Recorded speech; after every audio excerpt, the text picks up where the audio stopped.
Let's move over to something else now, and Vinesh Maharaj has successfully fought his way from the Cape Flats to the business skylines of the continent's economic centre. His presentations these days leave audiences inspired to take on the world. Maharaj aims to help countless individuals overcome their challenges and achieve their dreams. He joins me now in studio to discuss his journey and, of course, a book that you've written that talks about kicking average in the teeth, and it speaks about various themes around laziness and kind of getting up and just getting things done. Before we get into the context of your coaching in this regard, what is it about your story that got you to focus on this component of coaching and really just trying to help people turn their lives around? Hey, Rofhiwa, thanks so very much for having me today. That's a great question, and I think for many of us human beings, everybody has a story. Yeah. But can you turn your tragedy into triumph? Can you turn your challenge into opportunity? Can you rise above your conditioning to create a life that you deserve and desire? And there's nothing really special about my story. I think we all have a story. Yeah. And how do you use your story to empower others? And not just the story, the lessons from the story. And, you know, some of my lessons, the Cape Flats, drugs, gangsterism, violence, crime, where every single day you have a choice to make. Am I going to watch or am I going to win? Am I going to subscribe to this model and theory, or am I going to connect to something greater? And I want to bring hope, inspiration, and strategy to people so that they can rise above the mediocrity of being average. Yeah, I mean, being average, and I don't want to say we're all at fault for this, but the COVID-19 pandemic, natural disasters, there are a number of challenges that have just drawn people of their energy and their motivation to go through life. And so many find themselves being average. But in the book you speak about getting out of that mindset and becoming above average. But how do you do that in the current world that we live in? Hey, first and foremost, I say that you have to get up, you got to show up. And people don't know how to show up. We're constantly being challenged by our mindset. And your mindset is dictated by you. Yeah. Imagine if you could change your mind. You know, there's a great quote, I think it was by Henry Ford. It says, whether you think you can or think you can't, you are right. So how do we get people post-COVID, post-mindset, post this depression or long COVID, whatever you call it, how do we move people to get out of that? Here's number one, make a commitment and a decision that I'm not going to be a victim of my circumstances. Number two, go and sit by the fire if you want to get hot. You can't sit here in the cold and complain, it's so cold, it's so cold. You have to move to the fire, so move to people who can turn you on. Go and sit with those thought leaders, those big thinkers, the innovators, the creators, the passionate, the driven. And they will pull you up because they say that when you hold the honey jar or the jam jar, some of that sticky stuff must transfer to your fingers. Yeah.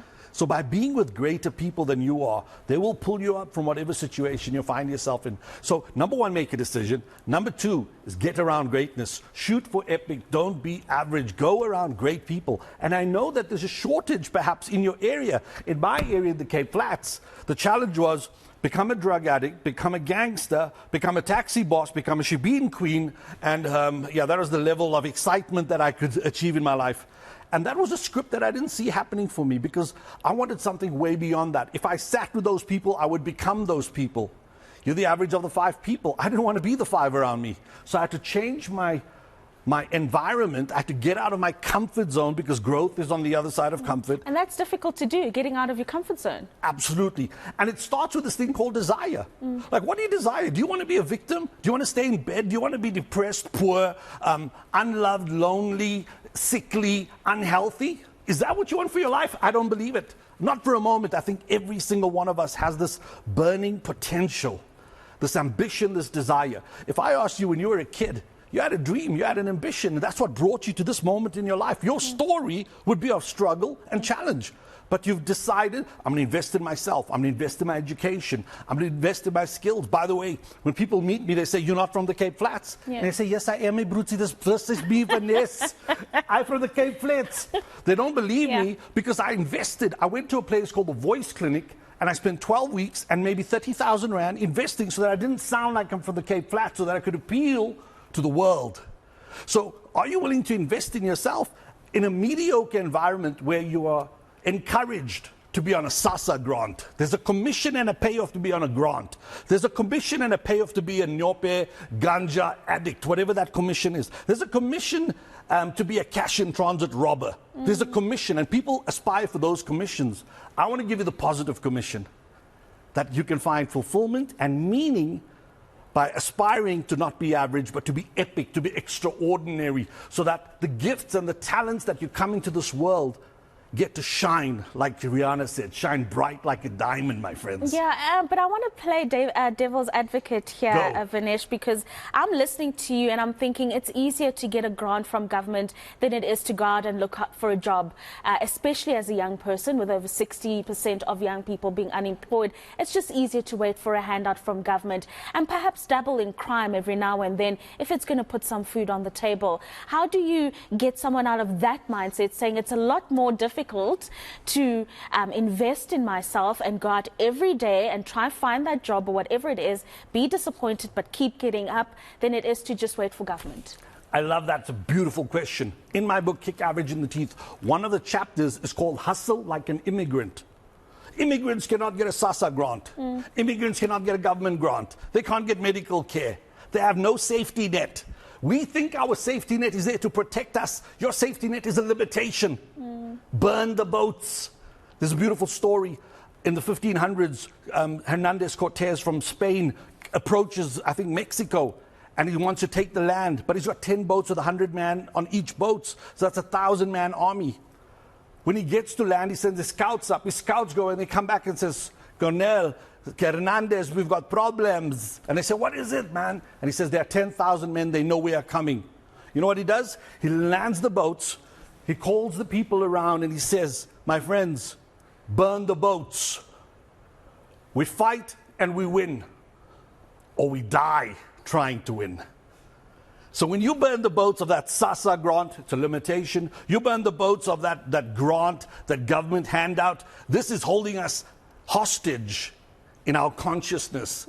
Get around people who are free of this handout, because the handout comes with golden handcuffs. Yes. And the handcuffs are forever. You know, and we talk about skeletons in the closet, right? Imagine, nobody wants their skeletons exposed. So burn the boats, don't have skeletons, and build your dream or your destiny. I can name 100 people in South Africa, you know them, who've built something out of nothing, who committed to greatness, who decided that I'm not going to be a victim. I'm going to come. You know, one of my heroes is Mofaya. You know, my man Spoo, you know, I mean, he's hustling and grinding for his dreams. He's an inspiration to me. I see him on social media, and he's standing there and he's pushing Mofaya, and I'm going, go, my brother, go, because that's far better than standing with a begging bowl. Give up your SASA grant, man. And I know that, hey, some people need it. There are people who need it, but there are people who want it. There's a difference. Do you want an epic life, or do you want an average life? I'll give you a quick example. You meet an average-looking guy who invites you on an average date. You go to an average restaurant for dinner, prepared by an average chef, served by an average waiter, with average ambience. You go to an average movie, average producer, director, average actors. Do you think you're going to have a mind-blowing lifestyle with that person if they become your partner for life? No. Probably not. You are committing yourself to average. My friends, you have a choice and a decision to make every day. I just want to close with this before I hand over to you. There's one thing that I speak of, is that in Africa, both the gazelle and the lion wake up in the morning knowing that I've got to run. The question is, are you the lion or are you the gazelle? That's a Make good question. your decision, my friends. Very good question. Thank you very much for those insights, and thank you for joining us in studio. That is motivational speaker, author and coach Vinesh Maharaj there, speaking about rising above being average. Let's hand you over to